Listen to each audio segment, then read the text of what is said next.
राष्ट्रपति द्रौपदी मुर्मू ने पीएम मोदी को नई सरकार बनाने का न्योता दिया। अब 9 जून को मोदी सरकार का शपथ ग्रहण है। नरेंद्र मोदी ने राष्ट्रपति से मुलाकात के बाद कहा 18वीं लोकसभा बनने जा रही है। 18 का बहुत महत्व है। 18वीं लोकसभा युवा और नई ऊर्जा और कुछ कर गुजरने वाली लोकसभा होगी। ये वो 25 साल है जो अमृत काल के 25 साल हैं। हम उन सपनों को पूरा करने जा रहे हैं। 18वीं लोकसभा इन सब का पड़ाव है। हमें देश की तीसरी बार सेवा का मौका मिला है। मैं हृदय से आभार व्यक्त करता हूं। मैं विश्वास दिलाता हूं कि पिछले 2 टर्म में देश जिस तेज गति से आगे बढ़ा, समाज के हर वर्ग में परिवर्तन साफ साफ दिखा। 25 करोड़ लोग गरीबी रेखा से बाहर आए। 18वीं लोकसभा के हमारे 5 साल के कार्यकाल में हम उतने ही समर्पण से देश की आशाओं आकांक्षाओं को पूरा करने में कोई कसर बाकी ना रखें।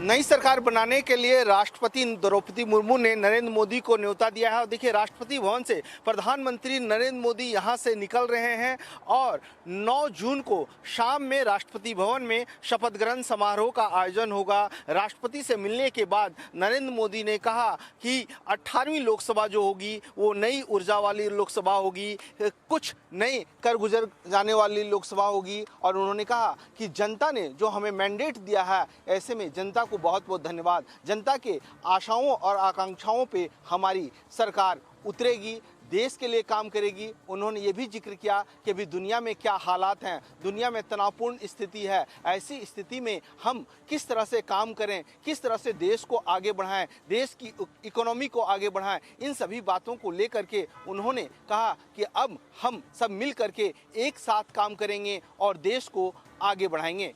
कैमरा पर्सन अविनाश शुक्ला के साथ मनोहर केसरी, इंडिया न्यूज़, दिल्ली। इससे पहले नरेंद्र मोदी को एनडीए संसदीय दल का लगातार तीसरी बार नेता चुना गया। पीएम मोदी अब 9 जून को तीसरी बार पीएम पद की शपथ लेंगे। एनडीए संसदीय दल की बैठक के दौरान अलग ही नजारा देखने को मिला। पहले बिहार के सीएम नीतीश कुमार ने अपने भाषण से महफिल लूट ली। पीएम मोदी ने 2024 के नतीजों को महाविजय बताते हुए कहा कि 2 दिन तक ऐसे चलता रहा जैसे हम हार गए।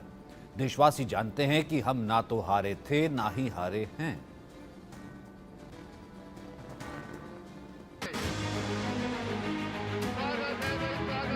भारत माता की, भारत माता की।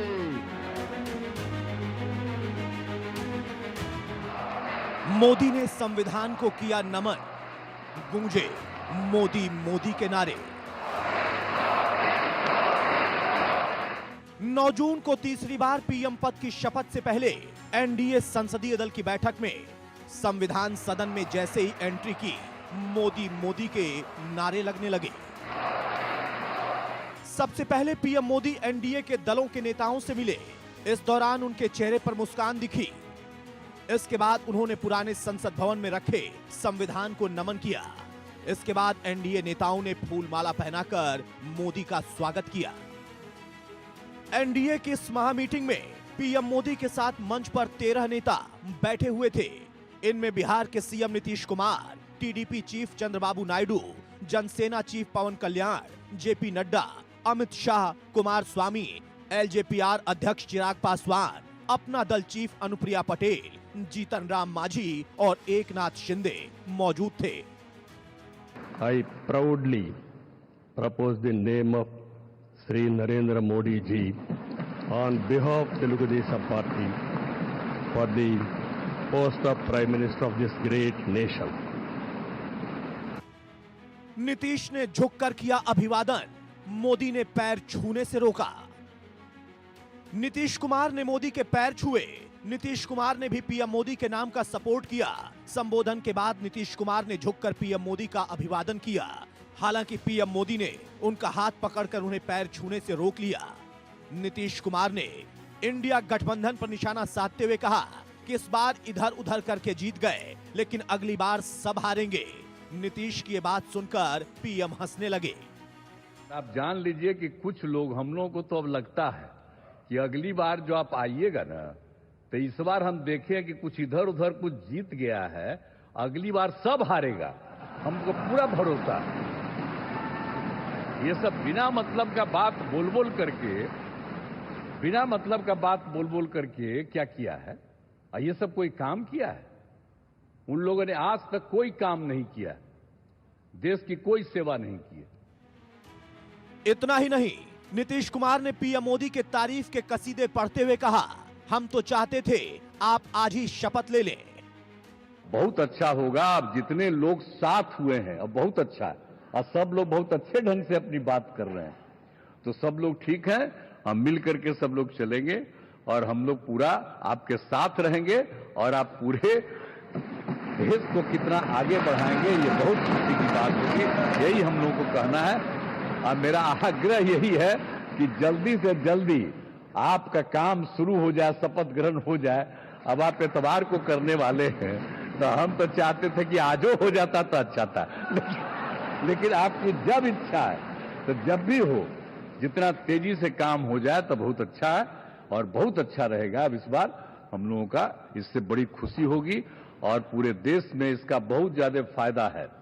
इधर उधर कोई करना चाहता है, उसको कोई लाभ नहीं है, तो इसीलिए मैं आपका अभिनंदन करता हूं।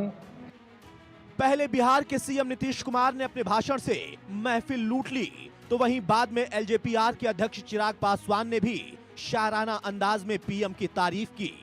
मेरी पार्टी लोक जनशक्ति पार्टी रामविलास की तरफ से एनडीए संसदीय दल के नेता पद पर श्री नरेंद्र मोदी जी के नाम का समर्थन करता हूं।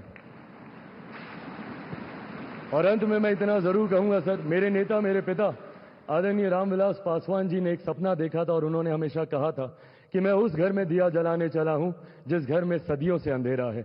मुझे लगता है उनके इस सपने को, उनके इस लक्ष्य को और करोड़ों देशवासियों को अंधकार से निकालने की उम्मीद एकमात्र आप हैं सर। इसके लिए आपका बहुत बहुत धन्यवाद। मोदी ने चिराग पासवान को गले लगाकर दी शाबाशी। इसके बाद चिराग पासवान जैसे ही पीएम मोदी से मिलने गए, मोदी ने पीठ थपथपाकर और गले लगाकर शाबाशी दी, क्योंकि चिराग की पार्टी ने 5 की 5 सीटें लोकसभा चुनाव में जीती। संसदीय दल का नेता चुने जाने के बाद पीएम मोदी ने इंडिया गठबंधन पर तंज कसा। उन्होंने कहा कि ईवीएम जिंदा है या मर गई। तो मैंने किसी को पूछा, यार ये तो ठीक है आंकड़े वांकड़े, तो मुझे ये बताओ कि ईवीएम जिंदा है कि मर गया?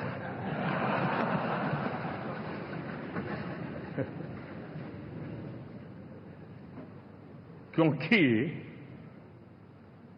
ये लोग तय करके बैठे थे कि भारत के लोकतंत्र और लोकतंत्र की प्रक्रिया के प्रति विश्वास ही लोगों का उठ जाए, और लगातार ईवीएम को गाली देना।